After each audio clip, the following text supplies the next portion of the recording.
nagsisink in na sa'yo, kumbaga, na malayo pa sa pamilya mo.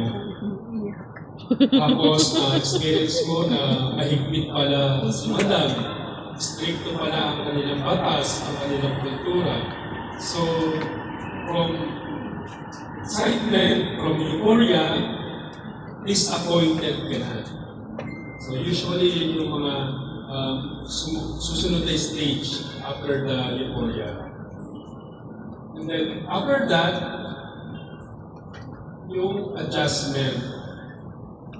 Pagkatapos mo isbaya, after several months, several weeks, or iba-iba tayong adjustment period eh. Meron nga, ilang araw lang adjusted na siya. Madali niyang na-adjust yung sarili niya sa buhay sa buhay. Lalo-lalo na yung mga paulit-ulit ang nag-a-abroad. Pero kahit paulit-ulit na kami napupunta sa ibang bansa, meron pa rin kayo tinatawag na adjustment period. Kasi every post, every country, it's another adjustment for us. So for sure, kayo din, kahit na-experience na kayo sa ibang Middle East country, at first time sa Kuwait, first time sa inyong employer, kailangan nyo pa rin mag-adjust. Kasi bago rin makakasama nyo, bago rin amon nyo. So that's the third stage ng isang OFW, yung adjustment. So, kapag ikaw yung mag-adjust na, yung dating ugali mo madam na hindi mo masakyan, nasasakyan mo na. Nagiging okay na kayo. Tapos yung trabaho, umagaan na. Kasi, kaya mo rin gawin na maluwag sa loob mo. Ayos na yung inyong relasyon ng inyong employer. Bakit namin ito dinidiscuss ngayon? Kasi, most of us, or ilan sa atin, lalo yung mga first-timer na nag-abroad, doon pa lang sa second stage, sa disenchantment, sa disappointment, ang unang pumapasok agad sa isip nila na solusyon, kapag sila ay may konting problemang nararamdaman or na-experience doon sa buhay, nagpapaalam ka agad kay employer na uuwi na lang ng Pilipinas. Nagsasabi ka agad kay agency na uuwi na lang. Kung kayo ang employer, ilagay niyo yung katayuan ng employer sa sarili. Kung kayo employer na gumastos na ng malaking halaga para magdala ng kasabakay sa bahay nila, tapos wala pang 2 years, or worse, wala pang 1 taon, 3 months pa lang, 4 months pa lang, sabi kagad si worker na uuwi na lang ng Pilipinas, hindi na tatapusan ng kontrata. Siyempre, ang mararamdaman ni employer is galit siya. Hindi siya kagad papayag sa gusto nyo. Unless meron kayo talaga mabigat na dahilan. Meron kayong valid reason to terminate the contract. Yun, pwede pang intindihan ng employer. Pero kung kayo ay na-homesick lang, kayo ay na-disappoint lang sa konting issue na naranasan niyo doon sa inyong employer, uuwi kagad kayo ng Pilipinas, yan ay hindi magiging maganda sa inyong employer.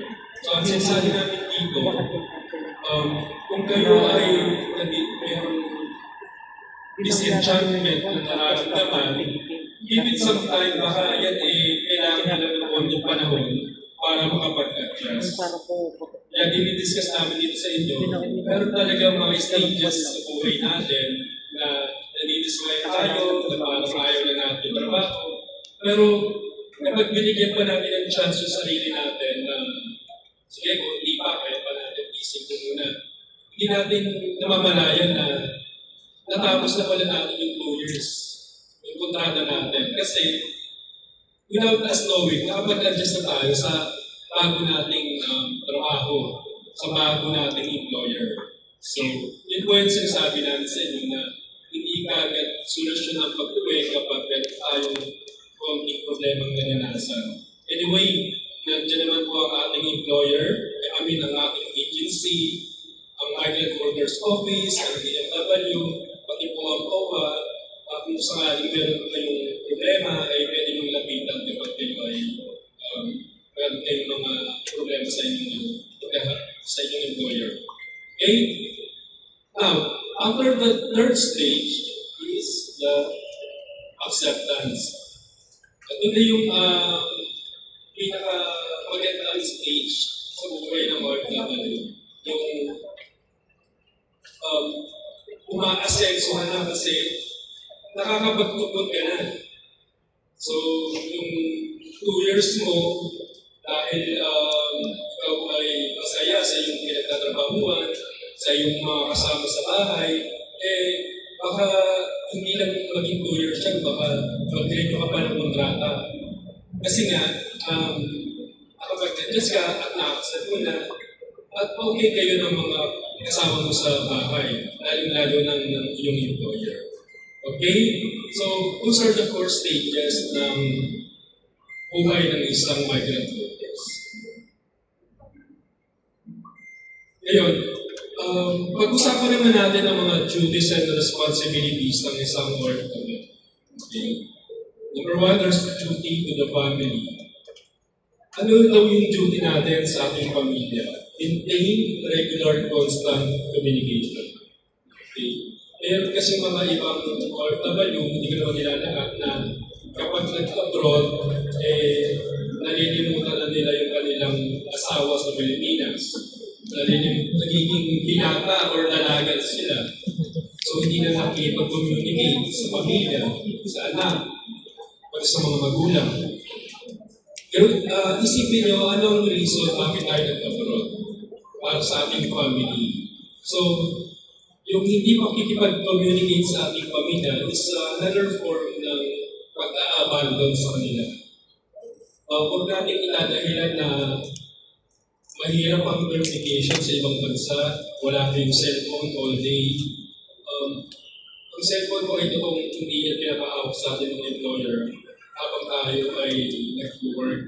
Pero sa gabi naman po or may schedule na binibigay sa employer para naman mahawakan yung cellphone nyo at makipag-communicate kayo sa inyong pamilya.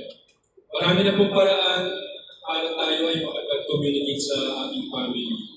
So, hindi na po dahilan na hindi natin sila makakontak sa Pilipinas. Then, part of communication is magbibigay din ng suporta sa kanila. Okay. Hindi naman namin sinasabi na lahat ng inyong pinaghirapan ay ibigay nyo sa inyong pamilya sa Pilipinas. Maybe a little portion or enough lang para magustusan nyo yung mga basic needs ng inyong pamilya, ng inyong anak, ng inyong pamilya or yung asawa nyo, walang trabaho, yung pag-aaral ng mga anak nyo, kung may mga maliliit kayong anak, yung kanilang pagkain, kanilang panggatas. Yung mga basic needs lang ng inyong family, dapat maibigay nyo sa kanila. Kasi, number 1, yun yung reason natin bakit tayo nag-abroad para masuportahan ng ating family. And then, we also have to maintain moral and spiritual values. Hindi, okay, it's a challenge na malayo tayo sa ating pamilya, sa ating anak, paano natin sila magdidisiplina or mapapalaki ng maayos. Well, you have to find a way na kahit magkalayo-layo ng lugar, situate na nasusubaybayan niyo pa rin sila, napapangaralan, na susubaybayan niyo pa rin ang kanilang paglagay. So, paano ba natin gagawin yun? Well, yun na po yung number 1, maintain a regular communication with them. Okay? So, hindi po malayo tayo. Ako, yung anak ko, kahit malayo ako sa kanila, lagi kong pinakamusta. Anong nangyari sa school, napapangaralan ko pag may ginagawa kong hindi maganda. So, that's part of maintaining moral and spiritual values. Okay, kahit sa through lang kung messenger, kung video call, nagagawa ko yung part ko sa pera.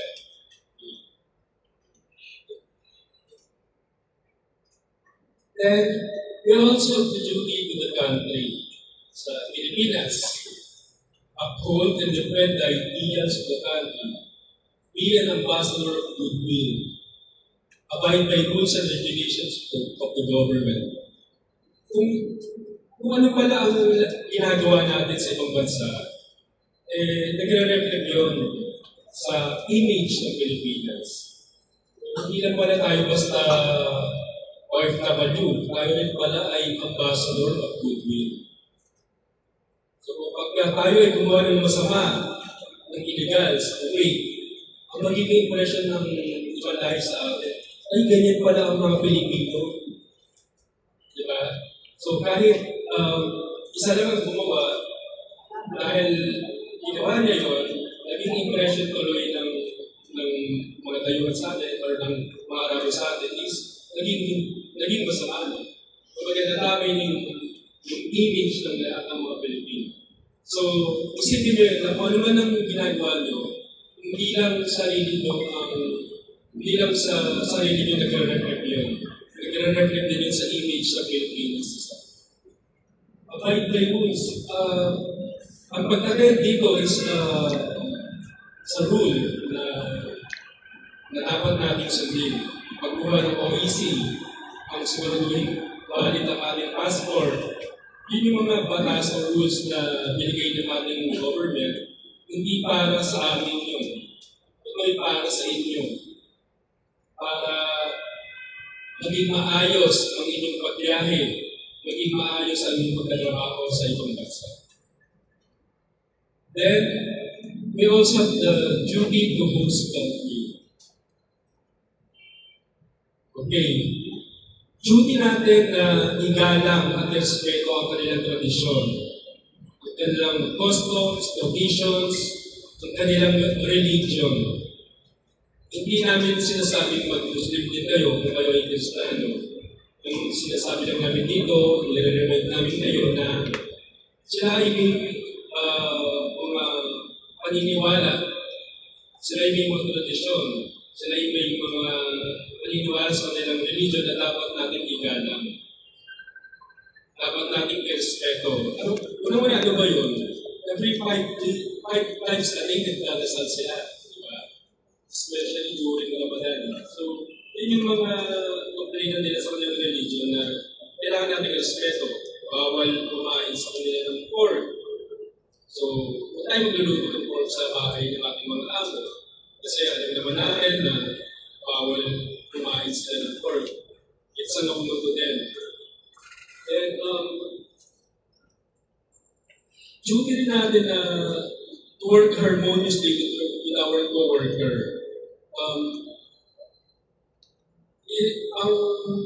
lagi ko sinasabi kapag ako ay nagtatalk, dapat mag-invest tayo sa magandang relasyon natin sa ating employer. Hindi lang sa employer, sa kasama natin na nagtatrabaho sa bahay na nagtatrabaho natin. Kasi maaaring hindi lang kayo ang kasabahay sa bahay ng inyong employer. Maaaring may kasama kayong domestic worker doon na maaaring Pilipino o ibang lahi. Tungkulin din pala natin or duty rin pala natin na to work harmoniously with them. Di ba parang napakahirap magtrabaho sa isang kayuhang bahay na hindi mo kasundo yung kasama mo sa bahay. Araw-araw mo yung makakasama tapos laging mabigat ang pakiramdam mo. So, mas magiging magaan yung pagkatrabaho natin kung maayos ang ating relasyon sa ating kasama sa bahay, lalong-lalo sa ating employer. So, yun ang lagi yung i-goal. Yung financial reward, it will follow kapag maganda ang samahan natin sa ating employer. Baka magtiwala pa yan sa atin, mahalin tayo niyan,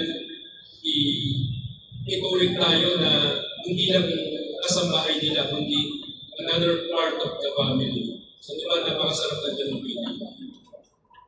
We also have a duty to the employer or sa ating agency.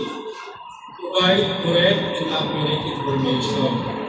Pag kayo alam nyo, hindi maganda ang ayos ng katawan, kayong kalusugan, kayo ay may sakit, kayo ay buntis, lalo na, ang responsibilidad nyo na sabihin nyo agad sa inyong agency or sa inyong employer para makapag-decide sa employer or sa agency na dapat nyo bang inuloy sa kanila. Kasi kung yan ay malalaman nila doon na sa Kuwait, by that time, it's too late. Gumastos na siya ng malaki na abala na rin kayo, pati sila, pati sa agency. So, dapat dito pa lang kung meron na kayong iniinda at nakalusot sa medical nyo, kayo bulis pala, sabihin nyo na kagad para magawa na kagad ang paraan ng agency. And then, yung kaninang discuss ni Ma'am Sheila, yung terms and conditions of the contract, pupuli nyo rin pala yan na dapat naiintindihan nyo. Ang kontrata ko is a binding agreement between you and the employer. Pinirmahan nyo yan. Kada page na yan, dapat pinipirmahan ng both parties. Pag yan ay pinirmahan nyo, ibig sabihin, inatanggap nyo yung nilalaman ng provisions sa kontrata. Pag may isa dyan na hindi acceptable sa inyo, kung yung pirmahan, or pag may isang provision dyan na hindi nyo naiintindihan, pagtanong kayo sa inyong agency bago nyo pirmahan. Okay? Kasi pag once na pirmahan nyo yan, ibig sabihin, tanggap nyo na. Kung nakalagay ko na doon ang sweldo nyo, $300 lang, pero pinirmahan nyo. Tapos magkakareklamo kayo ngayon na bakit hindi $400 yung sweldo na ibibigay sa employer. Kasi pinirmahan nyo yun. Although kami dito sa DFW, hindi namin yung process yung contract nyo. The salary is below $400 or 130 KD. Pagka mas mataas sa $400, mas okay. Pero kung bumaba sa $400, hindi namin yung process. Alam ng mga agency. So, again, another reminder, basahin niyo mabuti ang inyong kontrata bago pa man kayo umalis ng Pilipinas. Intindihin niyo pag meron kayong maninintindihan, itanong niyo po sa inyong agency. Pag ayaw sagutin ng agency or hindi niyo maintindihan ang explanation ng agency, pwede po kayo pumunta dito sa DFW para magtanong. Okay? And then, si employer, meron din yung house rules. Kanina nabanggit ko, maaaring bawal kayo mag-cellphone habang nagtatrabaho. Okay, that's your duty na sundin ang kanilang house rule. Bahay nila yan eh. Sila nagbibigay sa atin ng kabuhayan. Okay? So, kung yung house rules nila, sundin po natin. Parang sa bahay ni Kuya, di ba? Kaya sa PBB, merong house rules na sinusunod din. So, ganun din sa ating bahay ng ating mga employer. Meron yung mga rules na dapat natin igaling at sumunod. Kung sinabi ni employer na dapat by 9 o'clock ng gabi, tulog ka na, or nagpapahinga ka na, baka lumabas ka pa ng bahay, baka magpuyat ka pa, eh kinabukasan, maaga yung trabaho mo, wala ka sa condition. So, naapektuhan yung performance mo sa trabaho, dahil dyan, hindi nagiging masaya sa employer, naapektuhan din yung relasyon nila yung employer. So, yung mga rules na dapat in-observe mo, dapat gawin mo, kasi para yun sa kapakanan mo. Then, lastly, meron din kayong duty sa inyong sarili. Kailangan yung matuto sa inyong experience doon sa Kuwait. Kailangan yung pag-aralan mabuti ang inyong trabaho. May mga kasangkapan na makabago na maaaring meron si employer, tinuruan kayo, well, it's your duty na matuto kasi yun yung eventually gagamitin nyo. Okay? Then, responsibility nyo rin pala na cultivate friendship and learn about the host country's culture, customs, traditions, and language.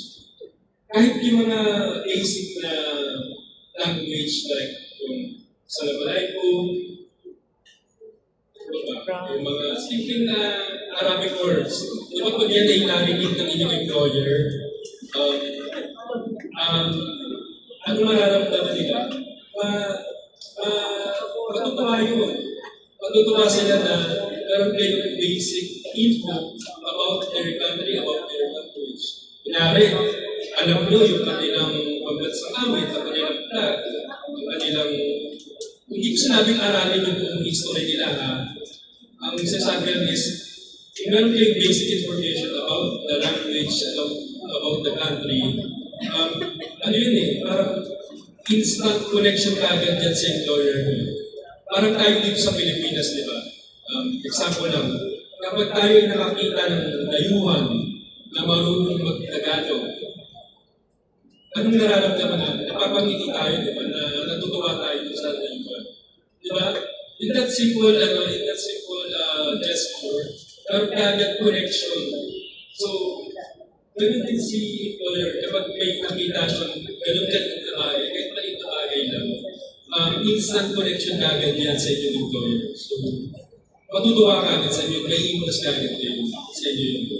So, we, again, remind you na mag-search or mag-research kayo ng kahit konti about the country na pupuntahan niyo.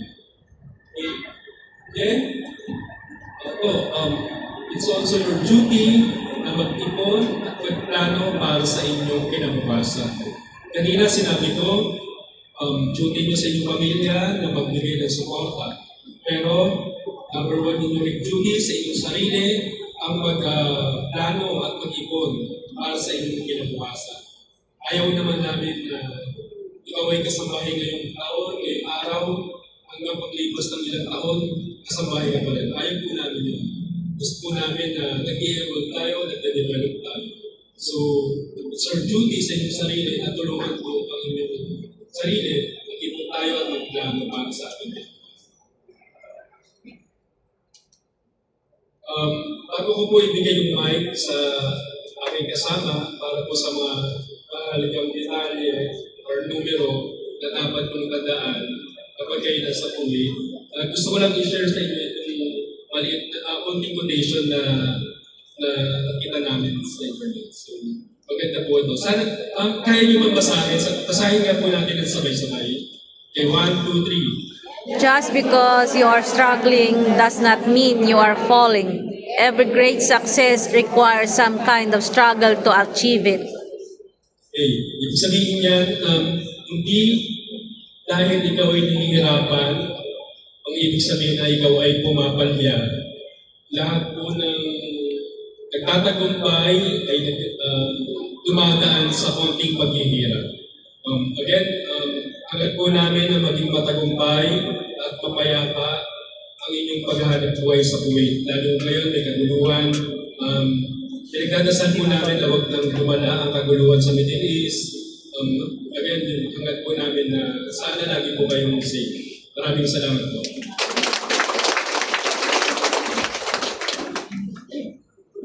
Dagdag ko lang po dun sa sinabi ni Sir, di ba? Ang class na pinili po niya sa inyo is mag-ipon. So, meron po kasi tayong mga training sa Migrant Workers Office. Libre po siya about sa financial literacy or mga upskill impact. Kung gusto niyo pong mag-start ng negosyo, meron po doon, tinuturuan po kayo sa mga massage or candle making, yung pwede nyo gamitin para mag-negosyo. Or kung after 2 years, hindi nyo na gusto mag-domestic worker, mag-work kayo or babalik kayo sa ibang country or babalik kayo sa Kuwait ng skilled worker na po. So may mga trainings po tayo sa Migrant Workers Office na pwede po ninyong i-attend. May mga online orientations or seminars din tayo. So i-like nyo po yung Facebook page natin sa Migrant Workers Office in Kuwait. Andun din po nakasulat itong mga contact numbers. May mga binigay din po sa inyong maliliit na calling cards. So, i-save nyo po yung mga number para in case of emergency po, may makontak po kayo. May nilagay po kami dito 112. Sa Kuwait po kasi, hindi po kami nakakapag-rescue.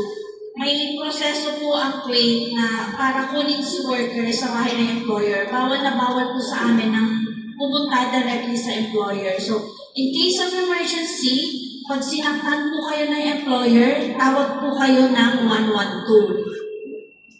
Ang 112 po, pag tumawag kayo, tatanungin kayo sa ang address po kayo, anong ginawa sa inyo or anong... Ang 112 kasi is pwedeng hospital, ambulance ang pupunta or police. Pag sinaktan ng employer, ang pupunta sa inyo is police. Pag medical emergency naman, may sakit na hindi na kaya, hindi kayo dinala sa hospital, tawag kayo ng 112, ang pupunta naman po sa inyo is ambulance. Pag sa police case naman, sinaktan ng employer, si police mismo magsasabi sa inyo na pwede mo nang tawagan si embassy. So, pupunta po ang Migrant Workers Office na staff natin sa police station para kunin po kayo. So, yun po yung proseso. So, hindi naman po siguro kayo aabot sa ganyang situation pag mga konting problema pa lang, na-inform nyo na po si agency para maayos nyo po kay employer kung ano man ang nagiging problema po ninyo. Isang reminder din po, wag na wag po kayong magpautang. Kasi madami tayong cases sa Kuwait ng utang. Hindi po kasi madaling maningil. And then, wag niyo po ibigay yung copy ng inyong passport and civil ID kahit kanino kasi nagagamit po siya sa utang. Pwede kasi siyang gamitin ng ibang tao. Magsasubmit lang sila ng civil ID or copy ng passport para makapag-apply ng loan. So, kung hindi kasi mabayaran, kayo po yung matatravel ban, kayo po yung hindi makakauwi. And then, wag din po kayong mag-guarantor. If may mga kaibigan kayo or kamag-anak sa Kuwait na gustong magutang and then gusto niya kayong mag-guarantor, wag na wag po kayong mag-guarantor kasi pag hindi po nila nabayaran, kayo po yung sisingilin. So, yun po. Wala naman po siguro kami nakalimutan. So, good luck po. Sana lagi niyo po tandaan yung aming mga reminders sa inyo. Thank you po.